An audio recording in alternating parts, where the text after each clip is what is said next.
Honestly, I don't know how I feel about this album. Maybe you can help me and write your thoughts in the comment section below, and while you're at it, you can also subscribe to my channel for more independent music videos. But okay, let's try to analyze it. Algiers is the band that I more support than uncritically like. They have this original idea of blending post-punk with soul and gospel music. They have this really talented singer, and they have pretty strong songs on all of their albums, including this one. There are moments when I think, ladies and gentlemen, this is the original rock sound in 2020. However, I also get the drill when people say it sounds more like post-punk revival, like Interpol, for example.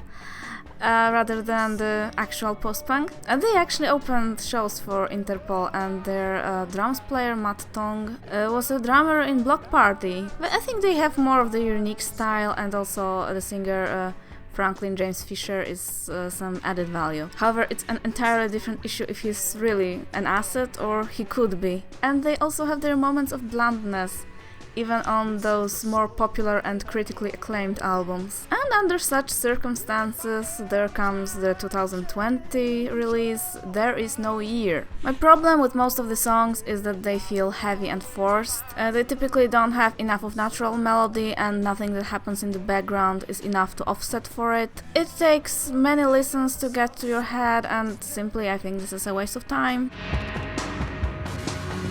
Another problem I have with the singer. When he sings with the same high intensity, sometimes even in the hysteric manner, there's simply more grandiosity than substance. I think he should diversify his vocals more, especially because we talk about such a gifted person, you know, he's not some random person.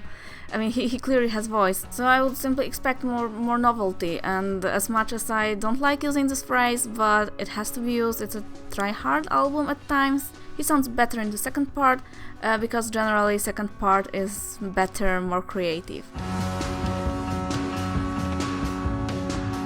I think song CHAKA is this division part. It's a song that takes really all the arrangements we know from the 80s, including the much welcome no-wave saxophone. It's like a radio pop from the late 80s. Those songs also had similar voice and arrangement, but I haven't heard any contemporary artists using exactly the same puzzles.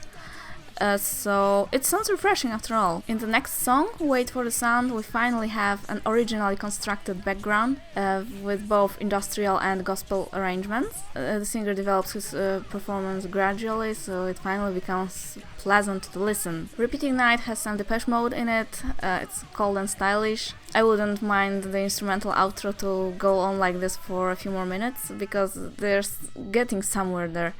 So I would like to hear where it goes.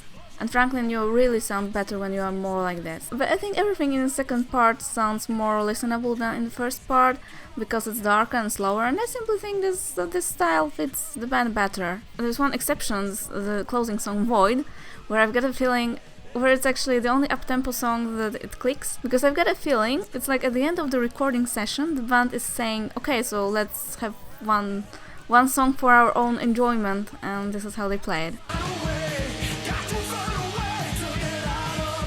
On the whole, I think it's slightly weaker than two previous releases, simply because it kicks less, there's less of those wow moments. I wouldn't say it's totally tragic, because the second part production saves it. Special props for the no wave and industrial incorporation. I thought I would give a higher rating after a few more listens, that's why I waited with recording this review, but unfortunately I didn't. This rating is actually saved by literally a few moments on this album. So, like I said, you can share your thoughts in the comment section. I'll see where they're going with their next release, if I'm still interested in this band or not. And for now, I'll see you in the next video, so take care and bye!